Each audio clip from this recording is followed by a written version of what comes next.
istana mati karena dibentak istrinya.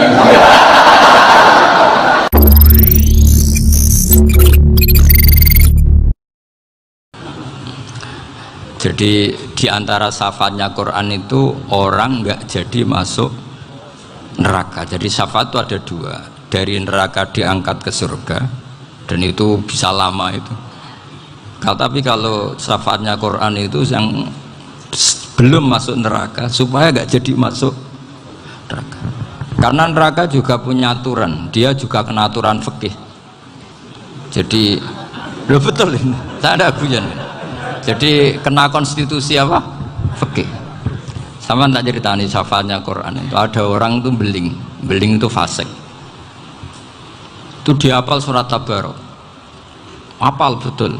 Tabarakalladzi biyadihil mulku wa huwa ala kulli syai'in qadir alladzi khalaqal mauta wal hayata. Pertanyaannya gini, boleh enggak orang menginjak surat Baqarah? Boleh enggak? Enggak. Padahal orang hafal Quran itu artinya ayat itu ada di hatinya. Fa inna wa ta'ala la yu'adzibu qalban wa al-Qur'ana. Allah tidak akan menyiksa hati yang menyimpan Quran, yang jadi flash disknya Quran, yang jadi rekaman Quran. Singkat cerita orang ini hafal. Pas ketemu Mungkar Nakir prosedur kan, ini orang fasik mau diantemin sama Mungkar Nakir. Prosedur ya, dia kan prosedur standar. Si surat Tabarok akhirnya menjelma jadi seseorang yang gagah berani. Kamu nggak boleh nyiksa orang ini, saya ini kalamullah. Kalau kamu nyiksa dia berarti nyiksa saya. Kamu berani sama kalamullah? Wah ya tidak berani, jadi Mungkar Nakir. Tapi orang itu nakal, harus saya gebukin. Tapi kata Quran tadi, tapi saya di situ pasti kena saya. Oh debat, nggak ada lajnahnya, ini nggak ikut. Kalau Gus Werjon ikut jadi lajnah. Kalau jadi lajnah pasti kroninan, kalau santrinya dimenangkan nanti. Wah, akhirnya debat. Ya sudah, kita ketemu Allah. Akhirnya Mungkar Nakir sama Quran tadi surat Tabarok datang sowan sama Allah. Terus kata Allah, memangnya kenapa Mungkar Nakir? Saya harus nyiksa dia karena dia fasik ya Allah. Memangnya kenapa surat Tabarok? Saya ada di situ. Menurut aturan orang tuh nggak boleh injak-injak Quran. Kalau dia nutuk saya, nutuk Quran, itu harus dikasih tahu fikihnya Mungkar Nakir. Akhirnya Allah ngendikan gini ke surat Tabarok, ya sudah terserah kamu. Kalau terserah pulau Gusti, Mungkar Nakir nggak boleh nyentuh orang ini. Ya sudah selamat. Sehingga terus itu sama baca di termasuk mujizatnya surat Tabarok di tafsir Ibnu Katsir banyak. Karena tadi logikanya malaikat itu juga kena aturan fikih. Sehingga banyak ulama termasuk Said Muhammad ngendikan pertanyaan Mungkar Nakir itu tidak semua orang kena. Kalau semua orang kena, nanti kalau tanya Nabi Muhammad, waman nabiyuka, kacau kan jamnya. Nabi kamu siapa? Loh, saya ini Nabi. Ya kan? Lah nanti kalau pas ketemu Nabi Ibrahim, waman abuka, jadi repot kan? Makanya ada kiai yang guyon kalau ditanya merebuka, saya ini guru tauhid sembrono. Saya ini ngajar Ummul Baroin, kamu tanya merebuka. Masyhur itu keramatnya Imam Malik itu. Ada Ashabu Malik, rajulun min ashabi Malik, beliau ditanya Mungkar Nakir merebuka menabiuka. Imam Malik datang, ini seumur-umurnya itu ngajar tauhid. Kok kamu bedai enggak sopan kamu. Dan kita berharap barokah sampean ngaji nanti itu. Malaikat itu anak sungkane itu. Jadi dan saya meskipun guyon itu serius. Bedanya orang alim sama ndak itu di situ. Kalau orang alim itu guyon itu masih bener, masih serius. Coba saya bacakan ayatnya. Ala inna auliya Allahi la khaufun alaihim wa lahum yahzanun. Terus lahumul busyra fil hayatid dunya fil akhirah. Artinya kalau Mungkar Nakir dengan penampilan garang gitu, berarti ada ketakutan apa enggak? Ada. Padahal ciri utama walinya Allah tidak ada ketakutan. Makanya itu termasuk dalilnya Sayyid Muhammad, tidak semua orang alami seperti itu, karena wali-wali itu la khaufun alaihim wa lahum yahzanun. Anak kiai ketemu karena kerja buat tidur bedek. Iku dresege ora kok pertanyaan tok, nek konan santri piye? Lho isen wis kiai dihanjuti mau karena ker. Malu gak kira-kira? Mesti plengane konan santri piye? Nak jawabannya gampang karena pernah ngajar tauhid.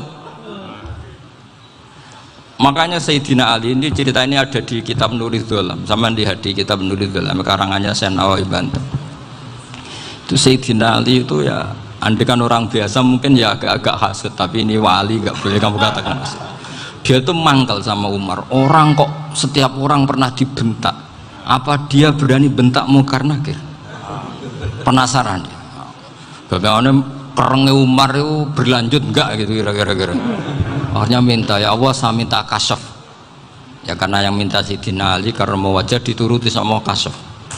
Dilihat Sayyidina Umar pas meninggal itu. Jadi hasud itu ya kadang penting asal baik. Loh betul, bahasa Kanjeng Nabi kadang la hasada illa fisnaten. Itu Nabi bahasakan ya hasad. Gus Verson saja yang nafsirkan ghobtoh itu kan gaya-gayanan sebagai ulama. Aslinya Nabi ngendikan itu la hasada illa fisnaten. Ulama yang ganti itu namanya ghobtoh. Wong Nabi sendiri nyebut hasad, kok kamu tafsiri ghobtoh. Ya hasad ya hasad. Udah ada usah ditawil-tawil, pokoknya gitu. Kalau sampean nggak percaya nggak apa-apa. Kok gitu aja kok repot. Karena sampean nggak percaya kemungkinannya dua. Satu nggak ngerti. Dua sama-sama alim. Kan dari awal kalau sama-sama alim kan laisali alimin ayuqallida aliman akhir. Kita nggak perlu saling mengikuti. Ngapain hasud? Biasa aja. Akhirnya Sayyidina Ali kasih. Pas Umar bangun, setelah mati kan bangun, setelah meninggal bangun. Munkar Nakir datang dengan perangnya yang sangat garang. Itu digambarkan Sayyidina Ali, matanya itu kal kidril ghali, kayak apa, kendil yang apa mengangan. Wah seru. Sayyidina Ali senang, paling takut ini Umar. Senangnya bukan main, wah ini mesti takut Umar. Biasa. Ternyata enggak, Umar malah bangkit. Woi Munkar Nakir, kamu tahu menghadapi siapa?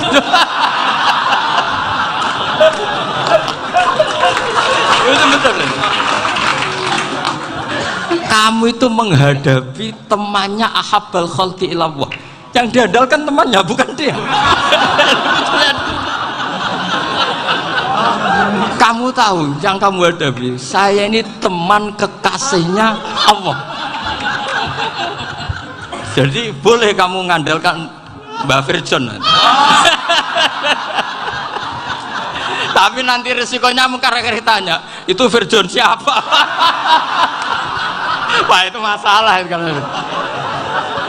Makanya syaratnya wali itu harus ma'rufun fis sama. Di langit sudah populer. Makanya dulu ada orang yang saking seninya Abdul Qadir ditanya apa saja jamnya saya Abdul Qadir Al-Jilani, itu aman karena beliau populer. Makanya program kita harus populer dulu di langit. Itu nanti kalau dicatut oleh santri-santri nggak apa-apa. Kalau nggak populer nanti dicatat, itu siapa? Masalah ini. Umar itu yang dibanggakan itu, kamu tahu saya siapa? Ya enggak tahu, saya ini temannya kekasihnya Allah.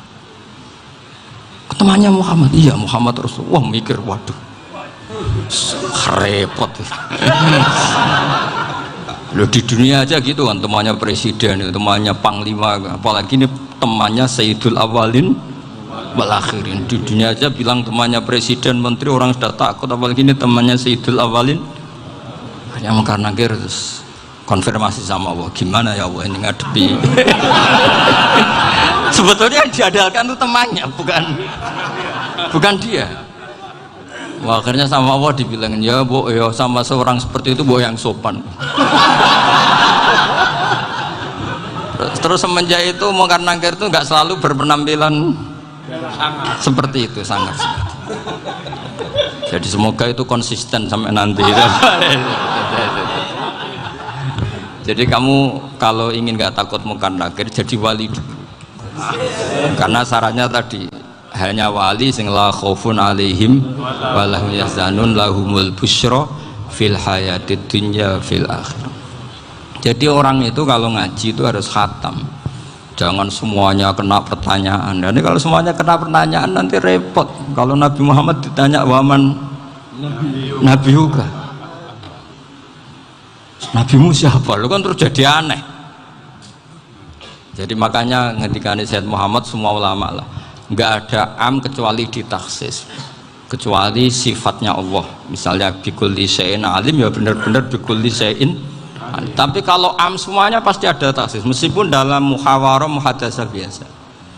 Ya, misalnya contoh gampang, istri kamu baru seneng kamu, mas nak pengen apa-apa aku lapor aku, gak apa-apa mas, mesti aku seneng nak sama lapor. Iku dia aku pengen wayo.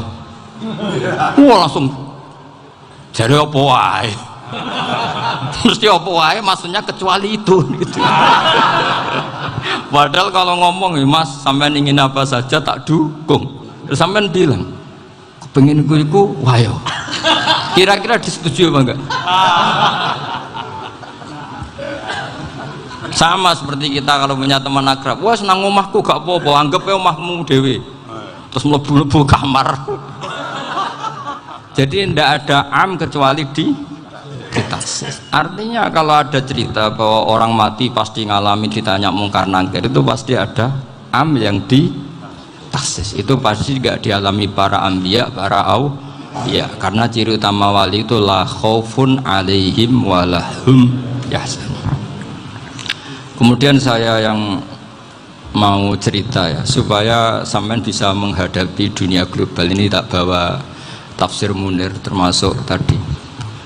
Kenapa orang Islam Rasulullah SAW itu lebih senang kalau yang menang itu orang Nasrani Romawi, ketimbang yang menang itu orang Faris, dalam hal ini ateis. Karena orang ateis itu lebih ngeri. Sebetulnya beberapa penemuan sains, terutama di ilmu medis, itu orang Amerika, kayak cloning.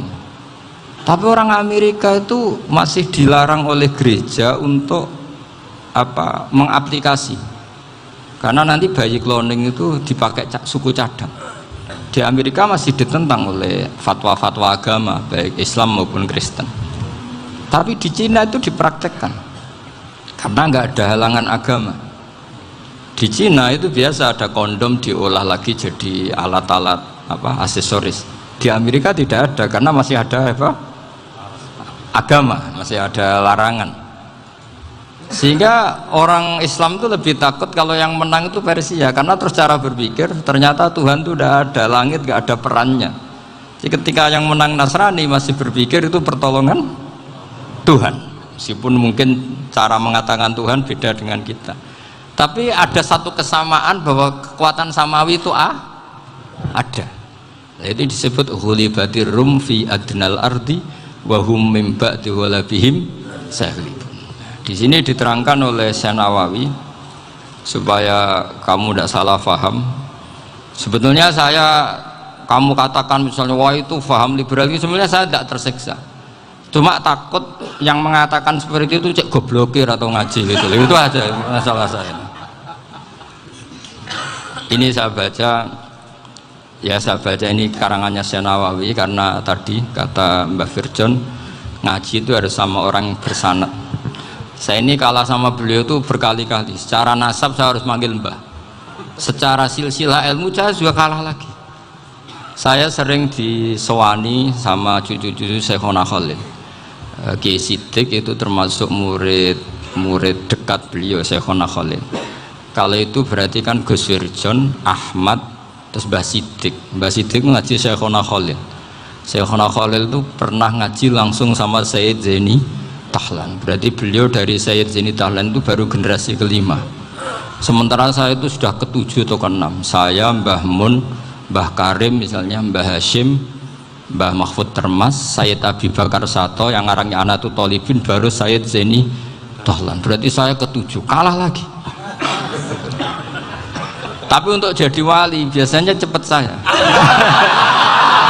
Karena syaratnya jadi mbah itu ngalah demi putu. Jadi kalau beliau ngotot, saya dulu Gusti, saya mbahnya. Wah itu mbah yang nggak baik. Pasti jatahnya dikasihkan apa? Cucunya dulu. Makanya Abdul Muthalib itu orang yang dapat wangsit, tapi yang jadi nabi itu cucunya. Jadi dalil saya banyak. Sebetulnya Abdul Muthalib itu sudah sering dapat wangsit, karena saya bahasakan wahyu, Nabi yang protes, enggak nabi kok dapat wahyu. Tapi sebetulnya Abdul Muthalib itu masyhur, kalimat-kalimatnya menunjukkan bahwa beliau itu sudah dapat wahyu kalau nanti cucunya itu jadi apa? Nabi. Makanya senangnya bukan main Abdul Muthalib sama Rasulullah. Putu seneng mbah, seneng putu. Jadi mungkin, jadi sampean nggak usah protes loh. Yang jadi wali kok cucunya. Dulu betul. Dulu Mbah Hamid Pasuruan itu kalau Mbah Ahmad Siddiq ke sana, Mbah Hamid Pasuruan kalau manggil Mbah Ahmad Siddiq itu paman. Tapi pamannya minta ijazah ke ponaan. Apa ya gara-gara itu memang. Kalau itu masih berlaku apa? Ngalah tadi. Kayaknya masih apa? Hawane masih. Karena melihat tren-tren langit masih gitu kayaknya masih. Masih itu. Ya, tapi mbahnya tetap dapat jatah, tenang saja nanti. Tapi memang sebaiknya mbah itu legowo. Rasulullah Muhammad SAW itu terkenal min dzurriyyati Ibrahim. Tapi kata Rasulullah, ana dakwatu Ibrahim wa bisyaratu Isa. Aku nganti ngene iki barokah dongane Nabi siapa? Ibrahim. Jadi dongane Nabi Ibrahim nggih tiba teng putu. Jadi banyak bukti bahwa jatuhnya ke putu gitu. Tadi saya di kamar sama beliau berduaan. Nih Mbah sing dadi wali di sini, aku webang. Cocokan tadi. Nah kenapa saya akhir-akhir ini gulirkan daftar wali? Kenapa? Saya ini resah ya, orang sudah ingin dicintai pejabat, dicintai tetangga, dicintai teman, tapi kadang-kadang orang lupa lagi dicintai Allah. Makanya saya meskipun guyon tapi ini amdan, bukan sahwan, supaya orang punya cita-cita lagi jadi wali, ingin dicintai Allah. Kita ini terlalu lama ingin dicintai makhluk, mbok ya naik kelas sedikit lah, ingin dicintai Allah Subhanahu wa ta'ala. Meskipun saya guyon, tapi tadi guyon saya tuh lebih serius ketimbang serius Anda. Karena tak pikir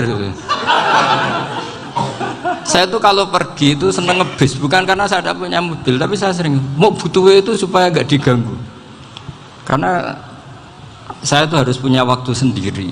Kalau bis kan ketemu orang nggak kenal, tapi sekarang ya agak susah, banyak yang kenal. Dan susahnya lagi nggak minta ijazah, minta foto. Aduh, repot tuh. Mau dibenci itu umatnya Rasulullah Shallallahu Alaihi Wasallam, mau disetujui itu sanatnya mana? Kalau ketemu orang alim minta apa? Foto. Itu nggak ada sanatnya. Nggak tahu saya itu mazhab dari mana itu. Ya mazhab milenial yang jelas itu kan. Ini tak baca ya biar dapat, karena ini kenangan saya sama Mbah Ahmad Siddiq. Saya masih ingat betul beliau ngisi hallnya Mbah Abdullah bin Umar, berarti abahnya Mbah Hamid. Karena mbah saya itu Fatimah binti Khalid bin Umar, kalau Mbah Hamid itu Hamid bin Abdullah bin Umar. Itu saya masih ingat betul zaman itu Mbah Hamid siap hall di Lasem itu rawuh, dan saya derek nembah saya karena masih misanan datang ke Lasem. Itu beliau pas itu ngisi sama Mbah Mun masih muda, Ki Ahmad Siddiq sepuh senior.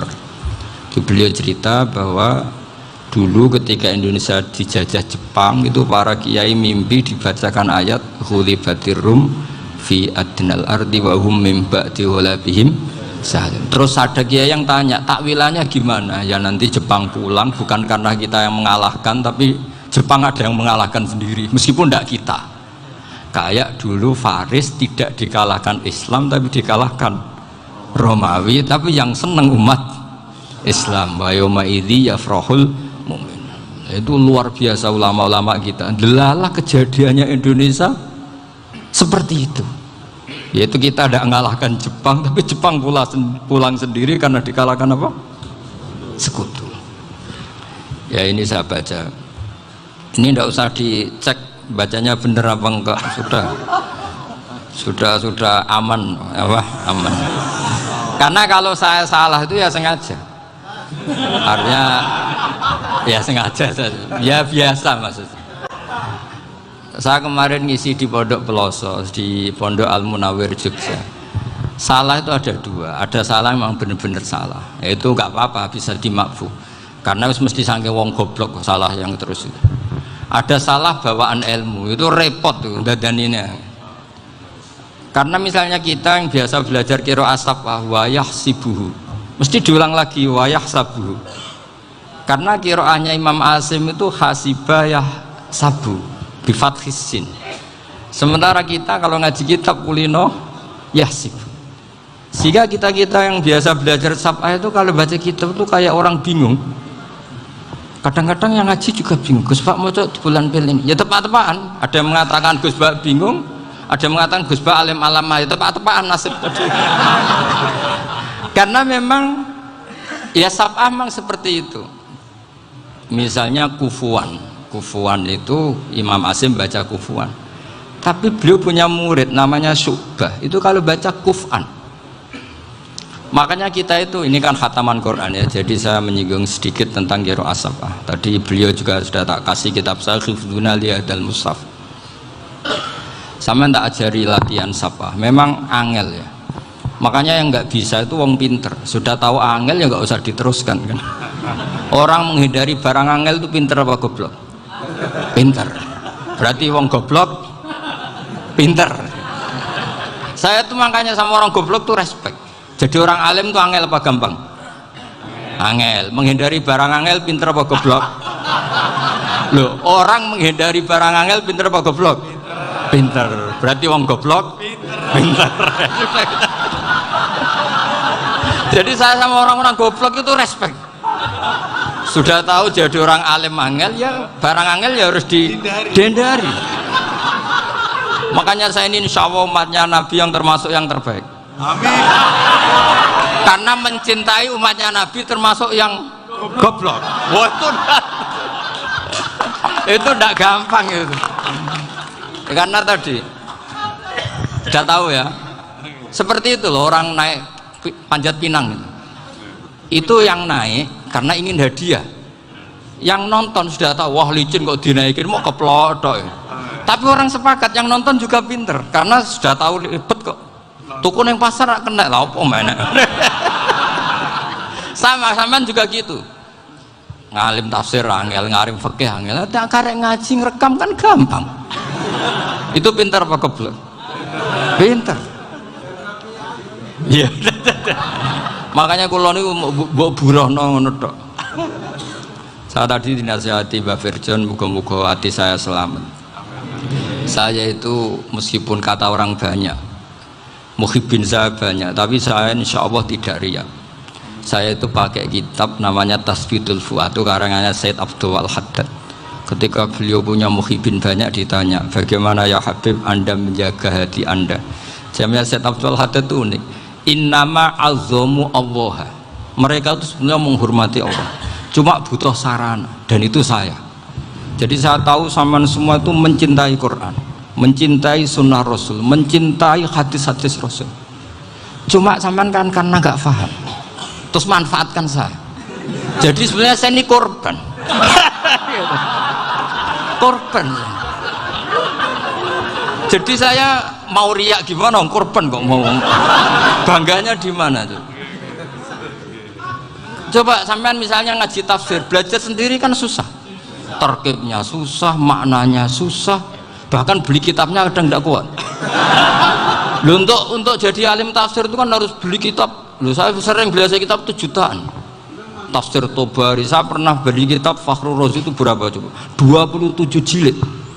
Karangannya Fakhrur, belum karangannya ulama modern Imam Sya'rawi.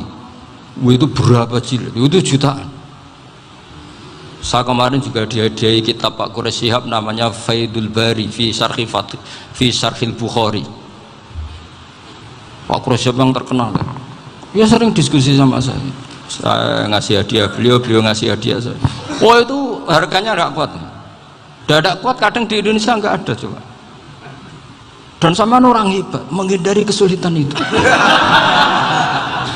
Nah, kesulitan itu sebab ngaji ikut, kalau nggak paham dirukok rekamannya sudah gitu. Pinter mana sampean sama saya? Pinter sampean kan? Bikin sosis susah, beli aja kok repot kan? Makanya nggak boleh orang bilang, wah goblok reso tafsir, wong pinter. Makanya nanti kalau saya ketemu Nabi tidak termasuk orang yang mentahkir orang Islam. Kafabil mari isman ayah kira akhahul muslim. Jadi cukup orang itu dosa kalau menyepelekan orang Islam, termasuk darani sampean goblok itu dosa. Caranya enggak darani goblok ya tadi di logika tadi. Alim itu angel, gendari angel itu pinter, berarti wong bodoh pinter ya sudah gitu. Tapi tetap bodoh. Tapi ini satu cara untuk saya respect gitu. Coba orang yang ngaji tafsir saya banyak, mungkin ribuan. Itu sebetulnya mencintai Quran. Karena Quran adalah kitab suci yang panduannya umat Islam. Sangat mencintai Quran. Terus kemudian mereka nggak paham. Terus mencari orang yang memahamkan. Burono lah cara Jawane. Terus keren saya itu di mana coba? Lah terus mereka kurang ajarnya gini, kalau paham itu ya alhamdulillah paham. Kowe nak ngaji Gus Bae ngono tok. Tapi nek ora paham, ora nyalano akal e. Mari Gus Bae nerangno cepet mulane aku gak paham. Ora kok nyalano uteke sing lelet. Itu kan Masya Allah, naudzubillah. Sebetulnya tingkat kurang ajarnya tinggi sebenarnya. Jadi kalau nggak paham itu kadang nggak nyalahno uteke. Kayak mau misalnya, mau mari mikir aja jelas. Padahal misalnya jelas orang mesti paham, bodoh. Paham? Jadi kata Sayyid Abdul Haddad, innama azzamu Allah. Sebenarnya mereka itu sangat menghormati Allah. Makanya kita nggak perlu mengatakan wasilah itu kafir, nggak akan. Karena orang tawasul sama Rasulullah itu ingin dapat ridhonya Allah lewat orang yang dicintai Allah. Kita mencintai wali sebenarnya, wah itu kekasih Allah. Kita mencintai itu karena mencintai Allah. Sama seperti gini, kamu mencintai kangkung apa enggak? Sebenarnya sama sekali enggak. Tapi kamu ingin sehat, ada asupan gizi. Kamu ingin tubuh kamu sehat, butuh asupan gizi. Kemudian kamu makan kangkung. Apa terus kamu cinta kangkung? Kan enggak. Cinta kesehatan kamu sama. Orang yang mencintai saya sebenarnya ingin kepuasan rohani. Saya kan termasuk kiai yang torekonya gampang. Ini swarga kan akhirnya penggemarnya banyak. Coba kalau kamu neraka. Jadi sebetulnya Anda mencintai kepuasan Anda sendiri. Nah, saya ini korban. Makanya untuk masuk surga cepat saya, korban itu cepat. Da'watul mazlum la turaddu kan gitu. Laisa bainahu wa bainallah hijab. Jadi saya kalau donga langsung seret langit. Karena mazlum. Saya sinau tafsir itu Pak, sampean bayangkan ada tafsir itu sudah 27 jilid. Sing aran Fakhrul Razi itu mbuletnya bukan main. Karena dia ahli filsafat. Mbuletnya Masya Allah. Sudah gitu sinau Jalalain kadang dikomen oleh Sawi. Sudah kita percaya Jalalain sebeli dibuli Sawi. Percaya Sawi dikandani, oh iku Maliki rasa ribet. Sudah gitu sinau Qurtubi, sinau tafsir Tabari itu susahnya. Belinya susah, belajarnya susah. Padahal saya punya keluarga, punya istri, punya anak. Bayangkan kalau istri saya rewel kayak istri sampean. Wah itu. Tapi alhamdulillah enggak. Sama sekali enggak. Allah sudah milihkan, wah ini bahaya kalau punya istri rewel. Imam Sibawai itu kitabnya banyak, tapi yang terbukukan hanya kitab Sibawai. Karena beliau kalau sudah belajar lupa istri. Hanya pas beliau di pasar, kitabnya dibakar semua sama istrinya. Karena dianggap saingannya. Ternyata yang dicerai tidak kitabnya, malah istrinya. Itu Imam siapa? Syifa. Tapi alhamdulillah kitab saya nggak terbakar, aman. Saya teruskan ya. Jadi untuk menjaga riya dilatih innama azzamu Allah. Sebenarnya mereka itu menghormati Allah. Sehingga wasail-wasail itu sebenarnya nggak pernah jadi subjek pelaku utama, tetap Allah. Sebab itu kata Sayyid Muhammad, kamu kok mengatakan wasilah itu kafir itu gimana? Ketika innallaha qad ba'atsa lakum taluta malika. Talut itu ya manusia. PD-nya itu apa? Inna ayata mulkihi ayyatiyakumut tabut fihi sakinatum mir rabbikum wa baqiyatum mimma taraka alu Musa wa alu Haruna tahmiluhul malaika. Jadi beliau PD itu kalau bawa sunduk semacam peti sakti, sing di situ ada baqiyatum mimma taraka alu Musa wa alu Haruna tahmiluhul malaika. Ya kayak semacam jimat ya. Tapi saya bukan mensyariatkan jimat, enggak, karena nanti banyak penjual yang pembohong juga gitu loh. Cuma cerita, kamu tidak usah mengatakan kafir. Dulu Talut PD-nya kalau bawa sunduk semacam peti kesaktian yang di situ ada baqiyatum mimma taraka alu Musa wa alu Haruna tahmiluhul malaika. Sehingga Khalid bin Walid meskipun beliau sahabat dan menyaksikan wajah Rasulullah SAW, itu bawa sya'aratun min sya'aratihi Rasulullah SAW, bawa rambutnya Nabi. Perang kemana-mana itu diletakkan di pecinya. Nanti sama tanya lagi, masa pakai peci Khalid bin Walid itu?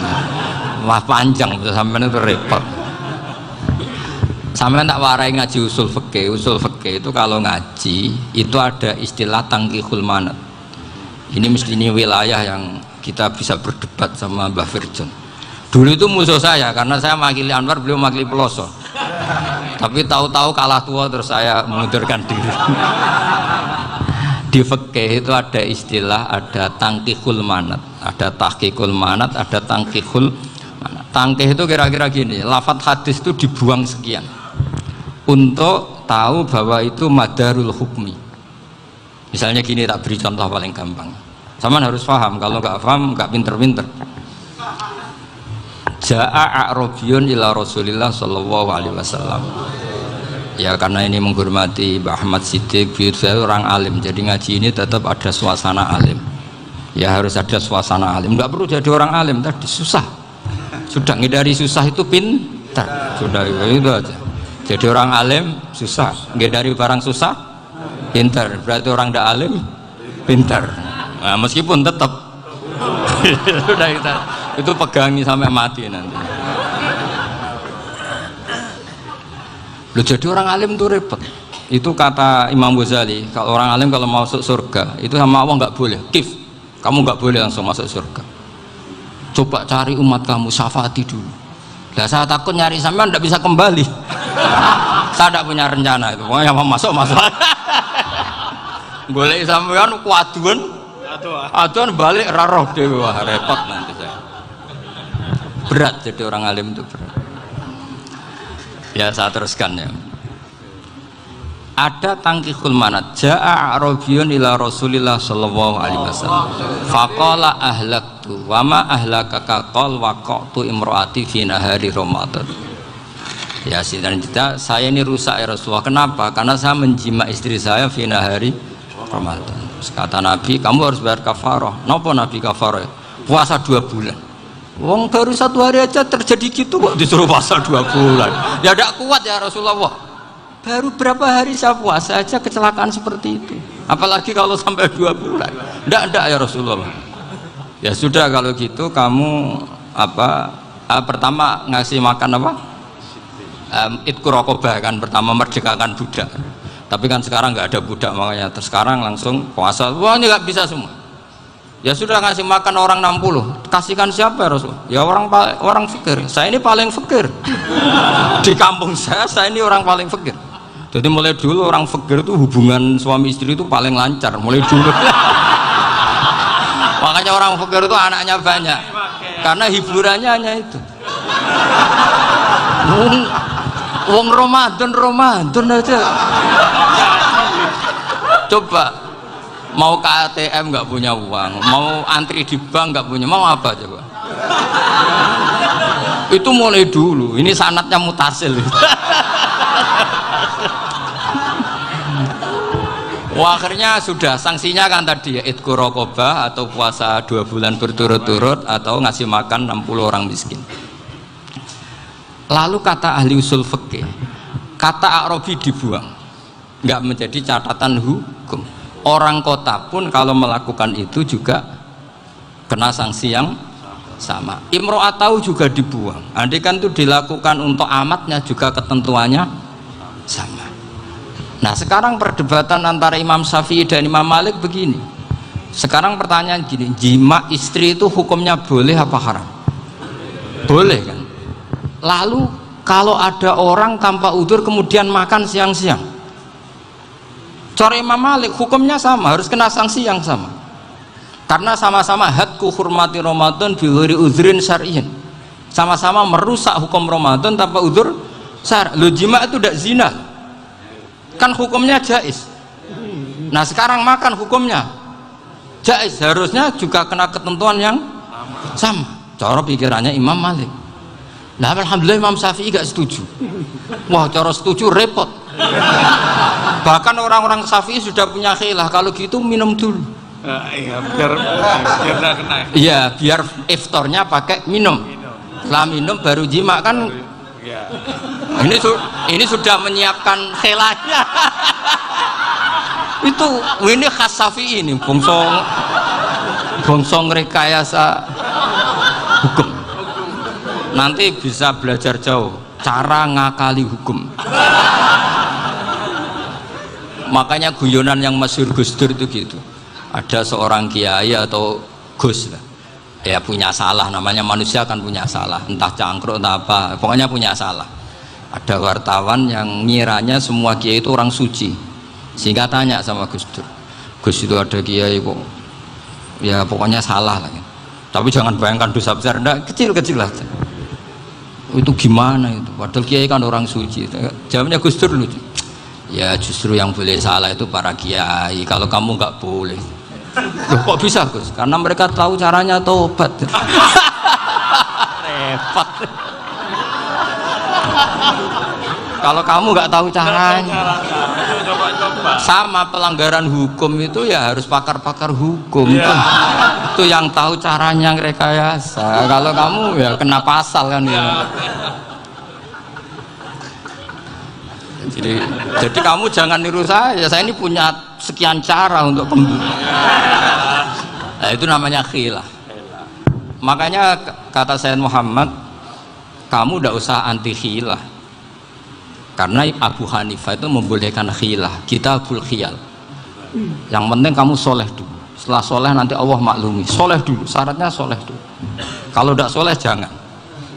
Contohnya gini, ada orang mau puasa lemes sekali, mau makan, gampang. Kalau langsung makan kan kayak hadku hormati Ramadan bighairi udzrin syar'iyyin. Aku langsung mau jembera sowan Mbah Firjon.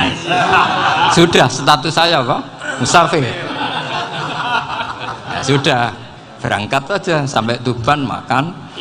Nanti kalau nggak jadi ya nggak apa-apa, sudah kan mulai pergi sudah musafir. Saya tidak tahu nanti malaikat tertarik gebuki nggak tahu. Tapi itu ada khilafnya, asal soleh. Karena kata Sayyid Muhammad dan semua kitab mengatakan itu. Kalau sama nggak tahu ya kebablasan. Nabi Ayub, yang nabi yang terkenal Gudiken itu siapa? Ayub ya. Itu yang Israiliyatnya kan seru lah. Gudiken dikukur bek kreweng itu terlalu lah kali itu. Untuk kreweng konti ning Arab ora ono kreweng itu sudah masalah itu. Singkat cerita, Nabi Ayub ketika diasingkan kaumnya itu kan nggak punya sumber makanan. Lah orang lelaki itu mulai dulu egois. Istrinya Nabi Ayub itu cantik sekali, udah cantik, rambutnya bagus. Makanya kamu nggak usah tanya kenapa istrinya kayak banyak yang cantik. Ya nah warasatul anbiya, nggak boleh gitu. Kalau nggak cantik ya warasatul anbiya dari segi balak. Istrinya Nabi itu semuanya cantik. Nggak usah tanya sebabnya apa, pokoknya gitu, semuanya cantik. Singkat cerita, beberapa kali istrinya Nabi Ayub itu kerja demi bisa nafkahi Nabi siapa? Suatu saat itu tidak ada pekerjaan yang cukup untuk beli roti. Satu-satunya peluang dapat rezeki itu putrinya raja itu rambutnya brondoli. Terus ada sayembara siapa yang rambutnya bagus mau dibeli. Sampai rambutnya istrinya Nabi Ayub itu dijual. Nabi Ayub tersinggung karena itu mengurangi kecantikan. Jadi lelaki mulai dulu gitu. Udah nggak urun kalau istrinya nggak cantik itu komplain. Itu khasnya lelaki. Jadi kalau kamu gitu ada sanatnya juga, tenang saja ya. Komplain ya pegawaian itu. Saking mangkelnya Nabi Ayub terus ngendikan la adriban naki mi'ata sautin. Kamu akan saya pukuli dengan mi'ata sautin atau dengan 100 jambuan.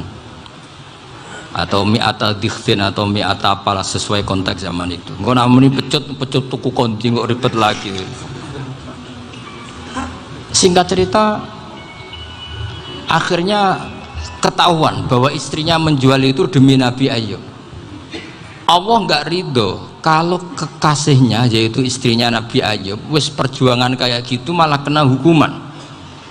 Tapi Allah juga nggak ingin kekasihnya yang bernama Ayub melanggar sumpah. Padahal beliau sudah sumpah, wallahi demi Allah nanti tak pukul dengan 100 kali. 100 kali dengan lidi lah misalnya, contoh yang gampang tuh lidi. Akhirnya sama Allah dikasih satu solusi. Wa khud biyadika dikhtan fadrib bihi wala tahnas. Ya sudah, lidi itu ikat jumlahnya 100. Terus pukul sekali saja. Anggap saja sudah 100. Iku pangeran sing warai ngakali ngono iku pangeran.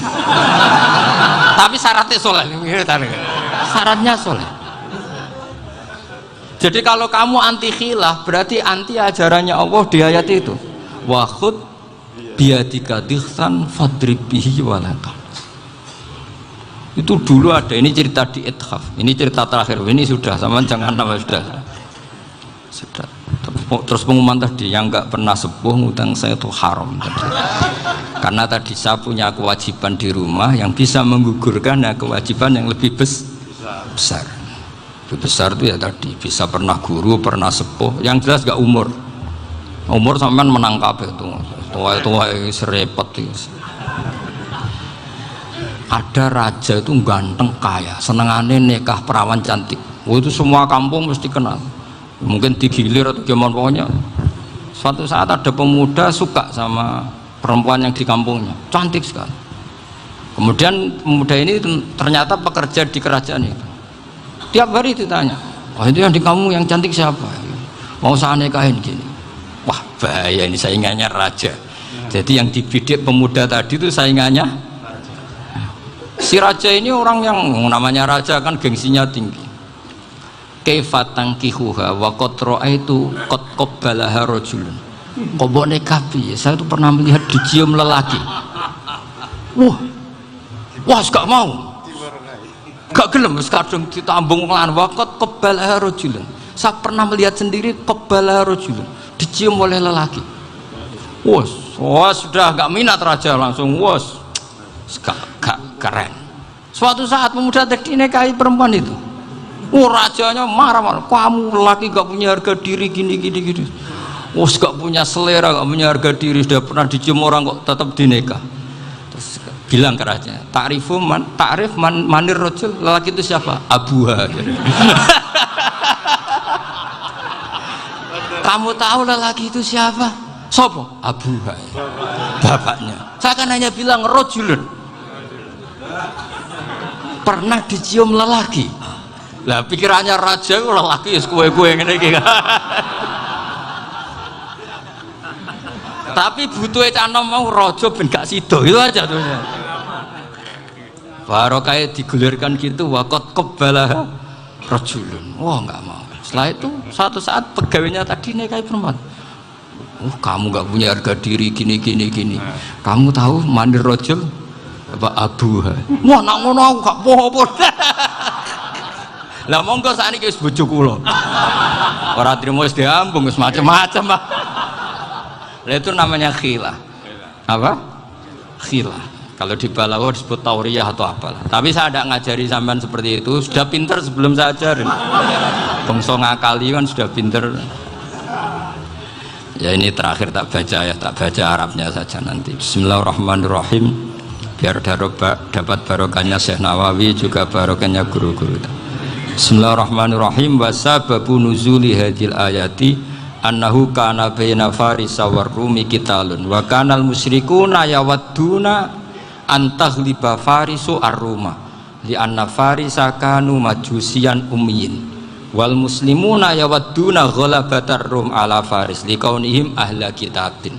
Jadi zaman dulu orang Islam lebih seneng kalau yang menang itu orang Nasrani, kalau bandingannya ateis, karena bagaimanapun percaya kekuatan langit.